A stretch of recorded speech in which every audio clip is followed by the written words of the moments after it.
Ô senhores, estamos de volta no módulo 2 do nosso treinamento de rebocador industrial. Aqui vamos falar sobre modelos de equipamentos, classificação, desses equipamentos, Então vai ser bastante interessante ver outros modelos, o campo de aplicação desses equipamentos. Talvez já entramos no mérito de alguns acessórios, não me lembro exatamente se é no módulo 2 ou no 3, mas vamos falar aqui nesse curso sobre os acessórios. Então eu vou dividir novamente aqui minha tela com vocês. E aqui a gente já vê dois modelinhos de equipamento. Um equipamento onde o operador trabalha em pé e aqui um outro equipamento no qual o operador trabalha sentado. Ambos rebocadores industriais. Então nós já percebemos aqui que existe uma diversidade de modelos. E é sobre isso que nós vamos conversar aqui nesse módulo. Equipamento utilizado e dimensionado para puxar e tracionar cargas em manobras delicadas. Esse é o rebocador industrial. Aqui nós temos um modelo. Esse modelinho aqui me lembra aqueles rebocadores que nós víamos em campo de futebol. Hoje eu acredito que não, confesso que eu não sou muito de assistir, então não sei se ainda acontece de utilizar esse tipo de equipamento ou se adequou somente o uso da maca. Mas eu me lembro de ter visto isso em alguns jogos de futebol. Rebocadores são caracterizados por ter pequeno porte, motores potentes e alta capacidade de manobra. Então ele tem uma capacidade de manobra interessante ali, de 1,5 m mais ou menos, Ele consegue fazer as curvas, o giro. Então aqui nós mostramos mais um modelo, a parte ali onde pode ser transportados malas, equipamentos, depende aí da indústria.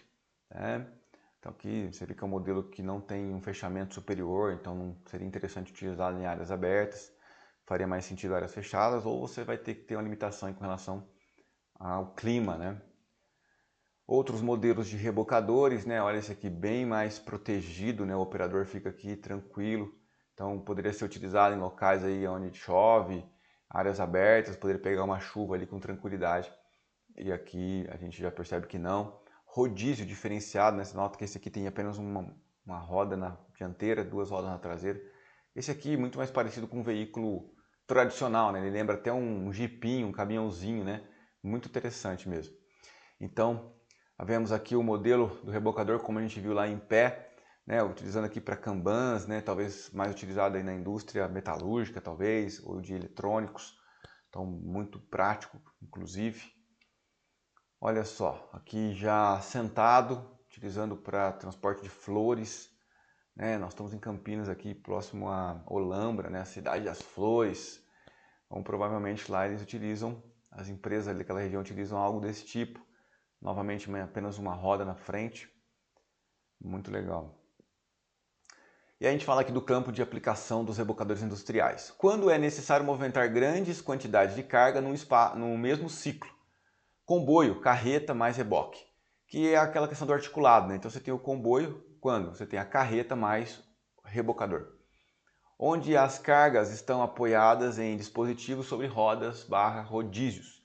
Então quando você tem containers a serem puxados, Às vezes a gente fala em container, a gente sempre pensa naquele container gigante de porto, Que daí tem os rebocadores aí não elétricos, São os rebocadores navios ali, barcos, Que também tem esse nome, mas ali também são os containers, mas aqui eu costumo dizer container para esses menores. A gente pode chamar da carreta, você pode chamar de carrinho, isso não é o problema, tá bom? Em operações onde o espaço é reduzido, quando um rebocador industrial não consegue operar por falta de espaço para manobras, como em algumas linhas de montagem. Quando o meio de transporte não puder utilizar motor a diesel, como indústrias alimentícias, câmeras frigoríficas e outros que não podem impregnar os gases do diesel nas matérias-primas, ou seja, o CO, o CO2 que é emitido ali pelo diesel, ele não pode, por sua vez, ter contato com esses alimentos, com esses equipamentos.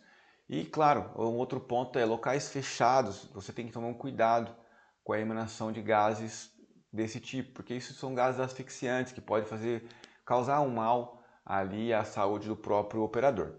E um outro cenário que nós aplicamos, o rebocador, quando houver necessidade de um veículo com dimensões pequenas e de grande poder de reboque.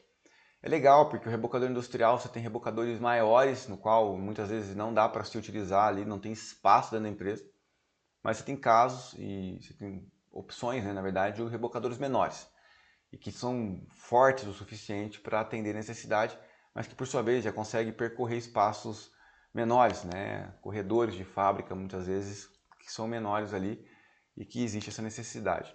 Quando a operação for contínua e houver a preocupação com o conforto e a segurança do motorista, então quando a operação ela é exatamente igual ou muito parecida, o rebocador também vai muito bem.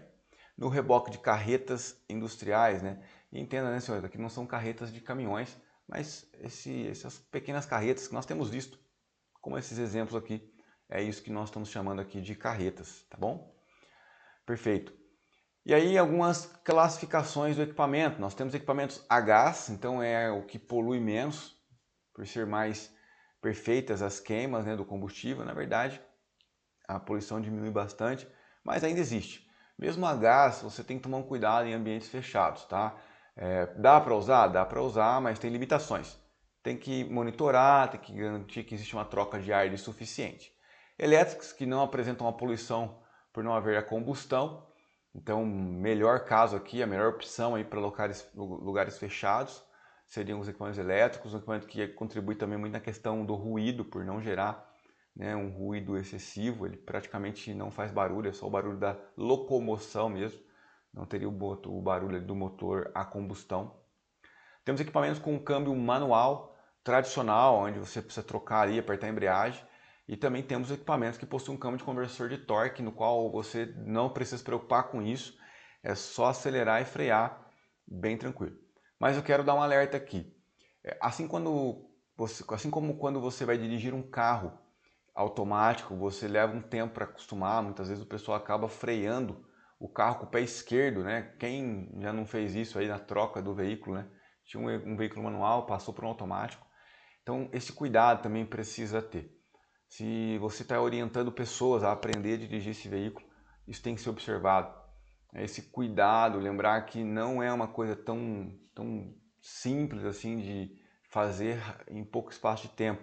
Demora um tempo para acostumar, porque você vai ficar procurando a embreagem com o pé esquerdo e às vezes você acaba acionando o freio com isso. E aí pode gerar um acidente. Então lembrar que quando tem essas diferenças precisa treinar, né? Você só vai ficar bom em operações de qualquer equipamento de automotor se você treinar bastante.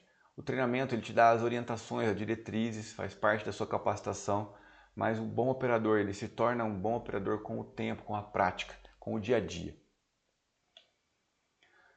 Bom, aqui nós vemos um modelinhos, né? O modelo do rebocador a combustão. Então esse aqui é um modelo da Toyota, o 2TG10. Aqui nós vemos a capacidade de carga, peso de reboque em piso de concreto liso e seco. Para você lembrar que isso influencia muito o tipo de piso. Nós vamos disponibilizar um vídeo aí mostrando como patina o equipamento se o piso estiver molhado, por exemplo. Capacidade de carga, então você pode colocar uma carga sobre ele de até 1000 kg. Por outro lado, ele tem condições com um reboque de puxar, de tracionar até 13.000 kg. Com 2 ou mais reboques, 20.000 kg. Você fala, nossa, mas como assim? Se você aumenta o reboque, a carretinha, o container, você consegue aumentar a capacidade dele por uma questão do peso e ajudar ele a tracionar, né? Então, olha qual é a capacidade de tração desse equipamento. Chega a 20.000 quilos, é algo violento ali, ele tem um poder de força, quilograma-força muito violento. Bom, modelos, né? Então aqui a gente vê lá a posição do operador, então você tem no CBT4 sentado, no CBT6 também, máximo de tracionamento, então ele vai te dando várias diretrizes ali, ó, peso do rebocador, peso rebocado, né, no caso, 4.000, 6.000, largura total, raio de giro, né? A gente fala em torno de 1.500, ou seja, 1,5 m, aqui ele está falando um pouco mais nesse modelo, altura.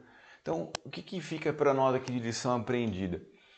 Você precisa pegar o manual do seu equipamento e estudar esse manual. Se você é um treinador, você tem que pegar o manual do seu equipamento aí, do seu pessoal, e inserir esse manual no seu treinamento, pontos estratégicos, pontos específicos que vão ajudar ali a compreender o funcionamento desse equipamento e ser assertivo na sua aula.